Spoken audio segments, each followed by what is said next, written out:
Hi guys, today I want to show you how to create images with Bing Image Creator. So first head over to google.com, type in the search bar Bing Image Creator, hit enter.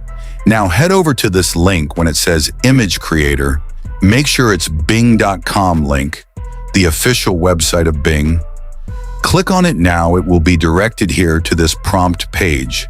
So we need to enter a simple text describing your image or logo, and Bing will create it in few seconds. For example, we got smiling photo with, and hit create. Now wait for the magic to happen.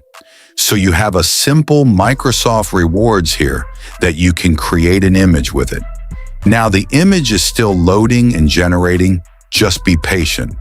So here are the 4 variations on the image created based on your entry prompt. So you can adjust this, download the image that you want. You can choose also the model if you want GPT or DALL-E or MAI. You can choose the aspect ratio also. You can edit the image. Add a simple text here. For example, change the background or anything that you want to change here. And that's it, guys. In few simple steps, we learned how to integrate images using Bing Image Creator. If you found this guide helpful, don't forget to like and subscribe and leave a comment.